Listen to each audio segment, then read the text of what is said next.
We're here at Florida Southern College, where we can find the most comprehensive architecture of the Frank Lloyd Wright's collection. We're going to hear from the director of the Visitor Center about Frank Lloyd Wright's life and this amazing architecture. Come encounter it with me.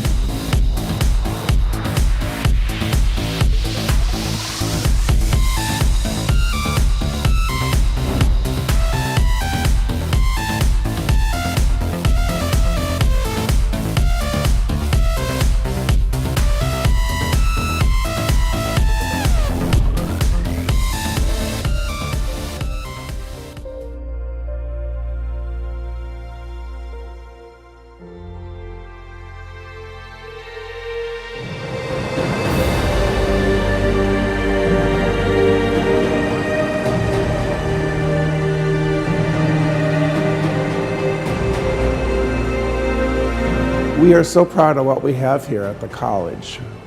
Not only is it a college of high academic standards, but it's a college of beauty. We have the very fortunate luck of having 13 Frank Lloyd Wright designed structures on our campus, 12 original structures, and a new structure that was built about 2 years ago that was supposed to be built in 1939, and we completed it in 2013.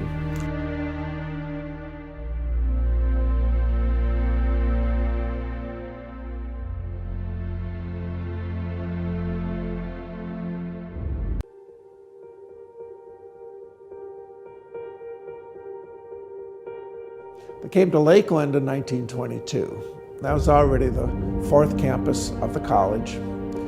They built traditional brick buildings like most college campuses have.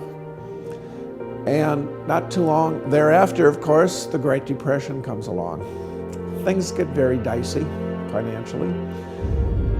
But at that point, after a few years, we had a very dynamic president. His name was Dr. Lloyd Spivey. And Dr. Spivey wanted to expand the campus in the middle of the Depression. And he wants to make a statement. He wants dramatic architecture that he figures would attract students to come to the school. And he was proven correct. He wanted the greatest architect there is. He sent a telegram to Frank Lloyd Wright in 1938. We want to build a temple to education. We want you to be our architect. What he's essentially doing is hiring Frank Lloyd Wright on the spot. The two men had never spoken, never talked to each other whatsoever, but he hires Frank Lloyd Wright. Mr. Wright comes here to the campus. He was already 70 years old, by the way, and the two men discussed what Dr. Spivey wanted the college to be. Now, this is a perfect Frank Lloyd Wright setting. He loved gently sloping hillsides, and we have one that slopes down to a beautiful lake. Wright goes back to his estate, his school, his house in Wisconsin called Taliesin, and he designs the entire plan. He designs the master plan and initially 18 structures to be built. Ultimately, 12 of those were constructed. He went on to design dozens of other structures. We went on throughout the years, and most of these were built either during the Depression or World War II years. After the war, a few additional buildings were built. Now, how would the school be able to get this constructed in the Depression? Really still very much of a struggle financially. Well, we had the students provide most of the labor in lieu of tuition. So that in itself is a unique story, to have students build the buildings they're being educated in. Some buildings were built fairly quickly. The others, long time. The library was built during World War II. They couldn't get materials. That went on almost 4 years to get one building constructed.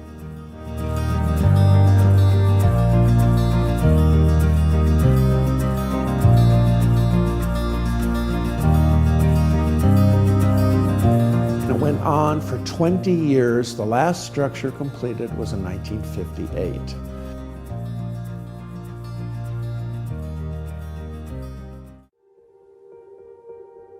Frank Lloyd Wright was a very visionary architect.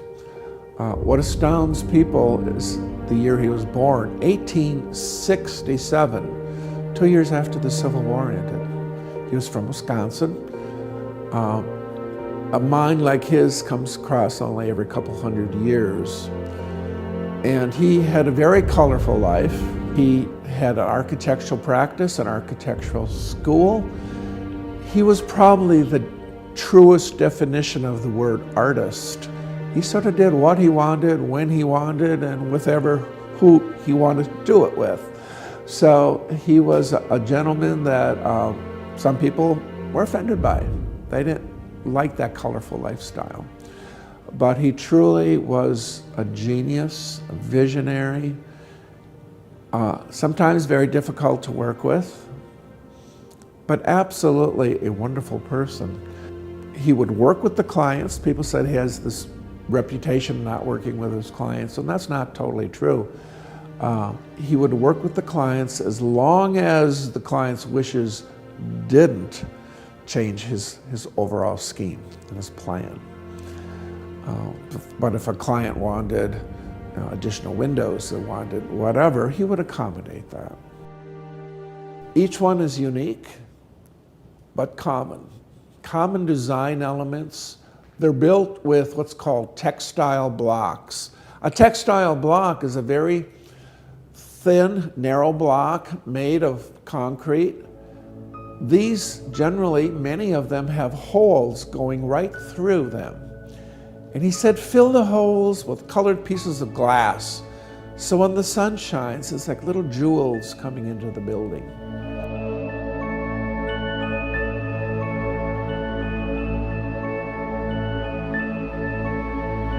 He had a way of taking and molding a structure. He was in command of the space, of the light, of the materials, of the view. He controlled how the building was built and used. And so sometimes as time went on, might have been a conflict between how we wanted to use it and how it was designed to be used. As you enter any Frank Lloyd Wright structure, you immediately are confronted with a low ceiling. And that is Mr. Wright's way of controlling your mind, bringing you down. It's called compression. And generally, you step into the middle of the building and the ceilings soar. That's called expansion.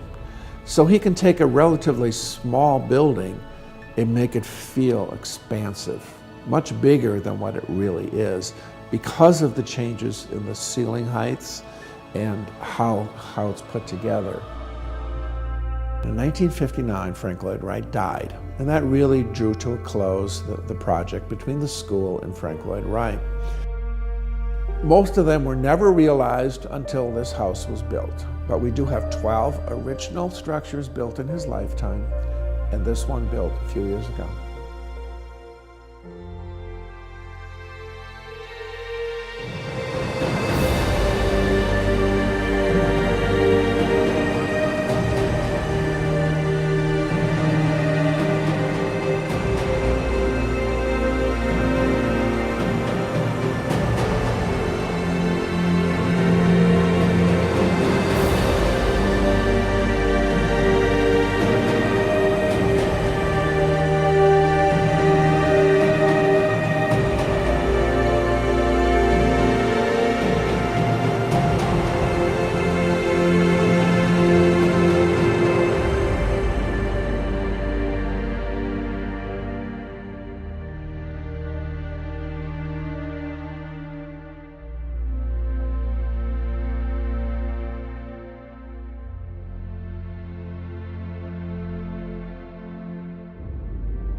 What you see behind me is the Annie Pfeiffer Chapel.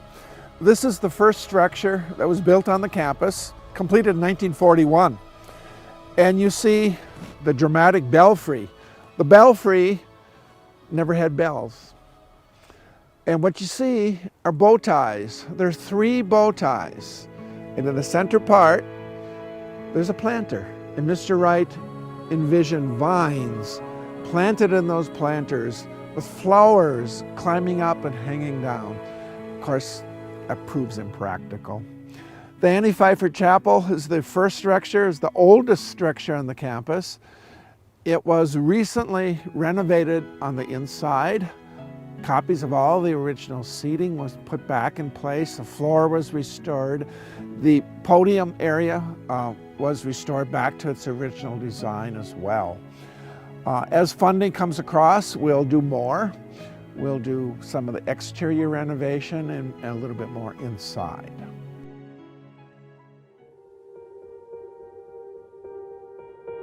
In the background, you see the seminar buildings. These are classroom buildings. They were completed in 1941. They were actually buildings 2, 3, and 4 of the 12 original structures that were built. And each building consisted of 1 classroom and 2 offices with a courtyard between each building filled with trees and flowers. Very natural, very beautiful. In the 1950s, they were converted to office buildings, which is what they're used for now, but they were originally seminars.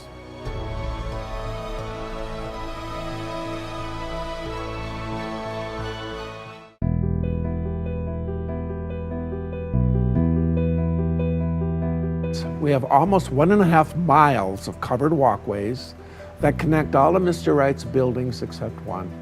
And they were intended for students to move from building to building, keeping them sheltered from the rain and from the intense sun.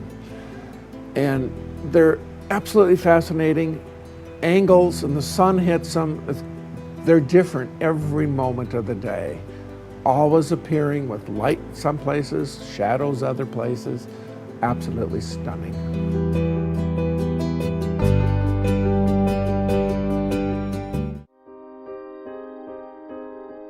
In the back of me, you see our 2 administration buildings, the Watson Building and the Fine Building. These were the first structures built after World War II. And if you remember earlier, I told you that students provided much of the labor before that. Well, after World War II, we hired contractors, and these are the first buildings built with contracting. And you will also notice that the blocks themselves are much more simple. Prior to this, many of the blocks had the pierced openings with colored glass. From this building on, has very little of that. Very unique things. There's a small courtyard between the 2. The covered walkways, which connect all of Mr. Wright's buildings, go right between the 2 buildings. It's absolutely a dramatic effect. The Watson Building contains the President's office. Dr. Kerr's office is the same place that Mr. Wright designed the President's office to be.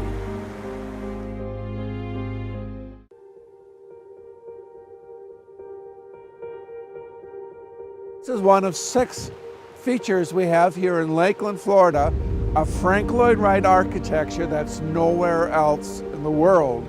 This is the largest water feature he ever designed.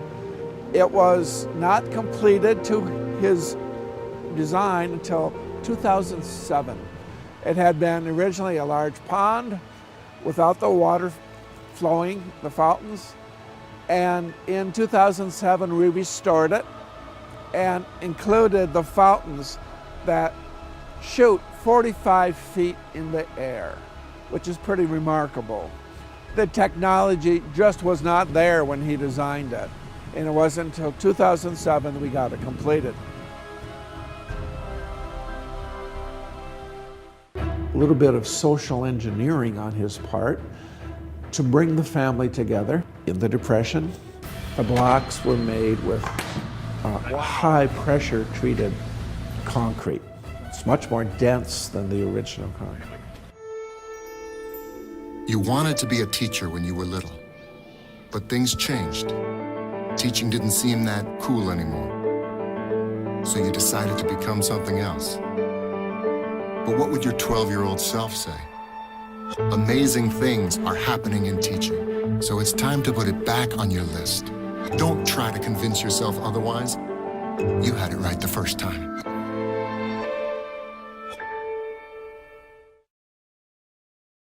Connor is struggling in school. Finding lowest airfare to Istanbul. Why don't you understand me? I do. This is what it feels like for kids with learning and attention issues. Redirecting to understood.org.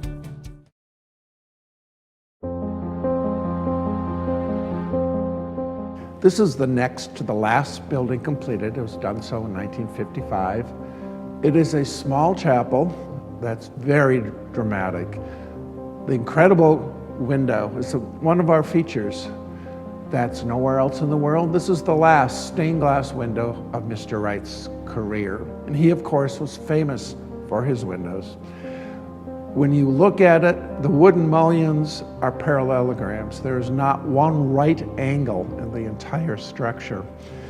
This building is the most true to what it was initially. It has the original Cherokee red floors, the original seating that was designed by Mr. Wright, the podium designed by Mr. Wright, all the windows up above and the side open, the bottom parts open for ventilation, all those triangles. It's a small building done with a lot of tricks to make it appear much larger than what it really is. When you see that dramatic window, there is no frame on the top. And the glass is clear, allowing you to see the lights moving from the inside to the outside. And you'll notice he left the very center panel of the window clear. He's drawing you out. He's making this little building that was designed to seat just 75 people appear much, much larger than what it was. This building is one that was donated to the school by Mr. Danforth. He was from St. Louis, Missouri, and his passion was donating chapels. There are 23 Danforth chapels across the nation.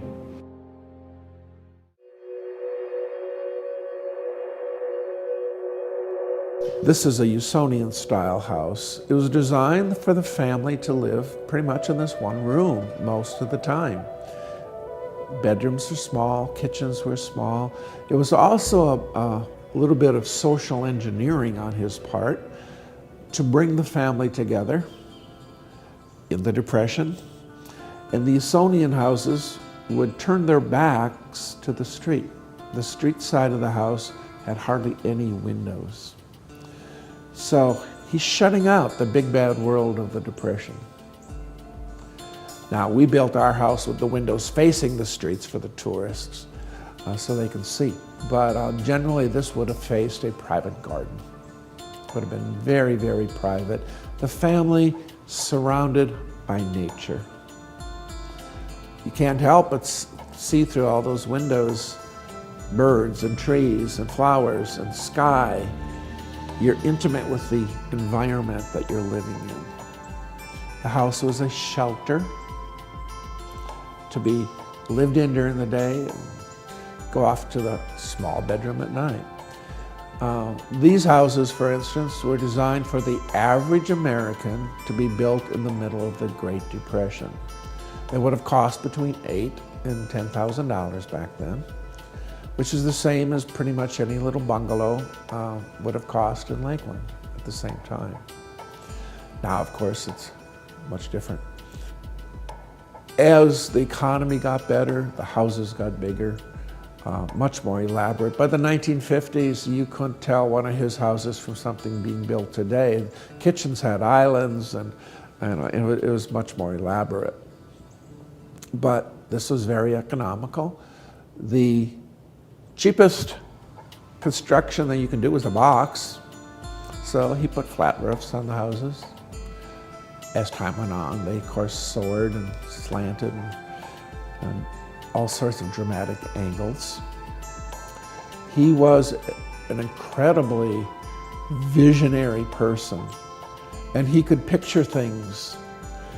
And I think one of his big challenges is trying to pass his vision on to the client and the builder of what it was supposed to be like. He would do beautiful, beautiful colored rendering drawings of the structures to try to give them an idea.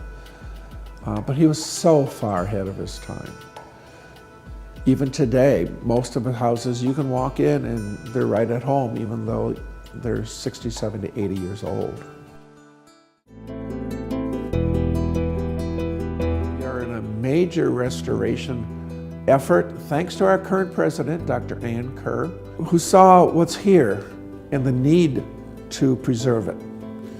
And we're slowly, based on funding, restoring all of the structures back to their original appearance and function as much as we can, keeping in mind this is a working college, and that comes first. Dr. Kerr is not only substantially behind the restoration effort, but the beauty of the campus. So the ongoing efforts, and it will continue for a while. We have a lot of work to do, a lot of restoration to do, but we appreciate everything that's happening. The original buildings were built with concrete blocks on campus by putting concrete into a wooden mold. And the blocks were stacked together with small steel bars between them, both vertically and horizontally. Well, throughout the years, moisture would get in, they would rust the steel bar, it would crack the block.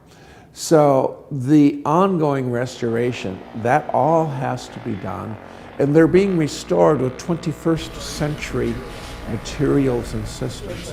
For instance, this house, the blocks were made with high pressure treated concrete.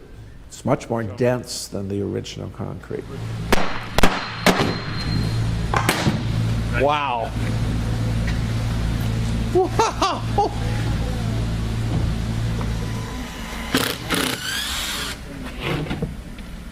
This thing's still amazing.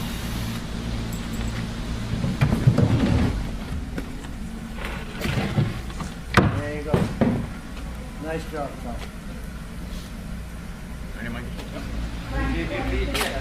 I did. I think you got it right that second time. The steel bars are stainless steel. They don't rust. These are insulated. The original buildings were not even insulated. They weren't air conditioned. And once you introduce air conditioning into a building, it changes the entire nature of the building and how it has to be built to handle air conditioning. So the restoration efforts is not only to bring it back, but to bring it back using 21st century materials. And then in some cases, how are we going to use the building? Some cases we may have to build a different building for a certain function that's housed in a right structure. So that becomes another very expensive proposition to handle all of that. So the restoration efforts are slow and expensive.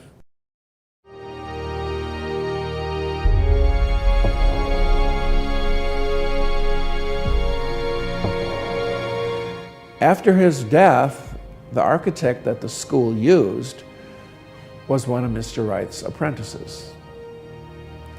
And for the next almost 40 years, this man designed almost all the major buildings on the campus.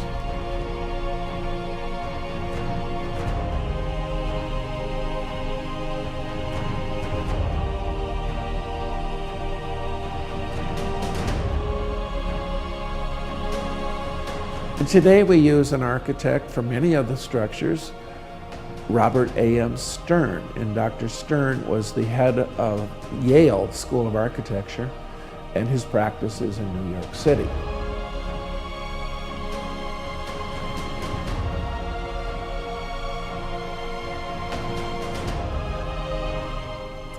We also use local architects. And you will see in many of the newer buildings some of the design elements are incorporated in a new way that enhances the right structures that are already on site. They try not to fight each other and make it blend in.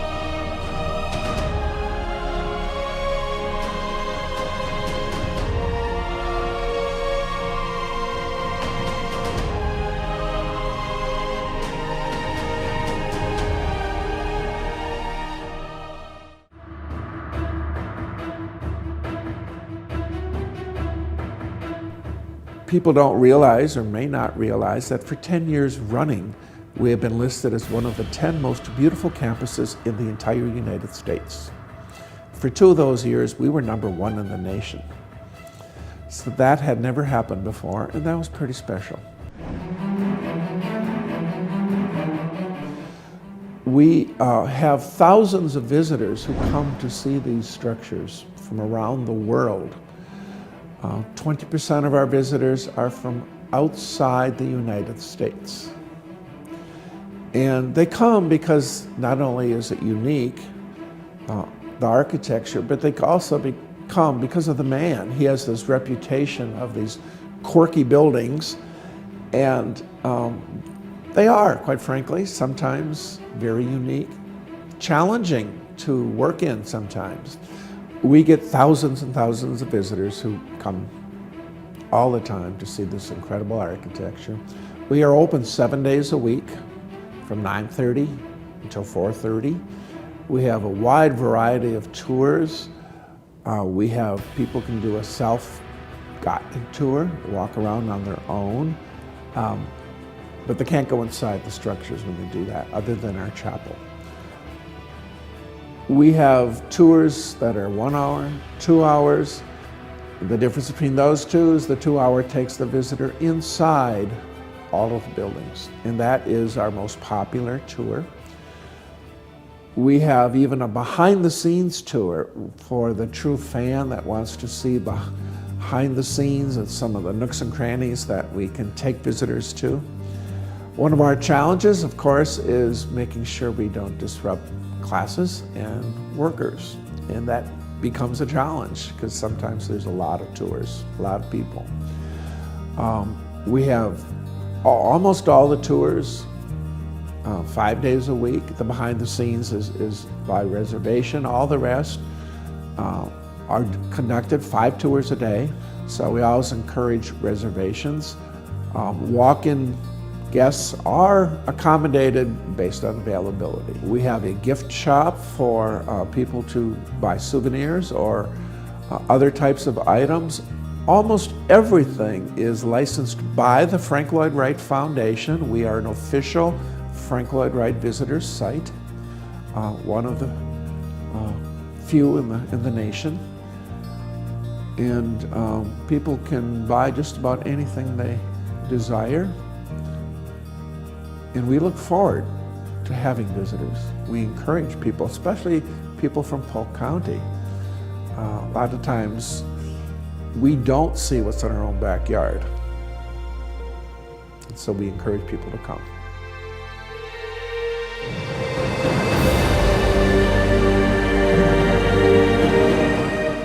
Thank you for coming with us to encounter the Frank Lloyd Wright architecture. It is exquisite, beautiful, and unique to Florida Southern College. I hope you've enjoyed it.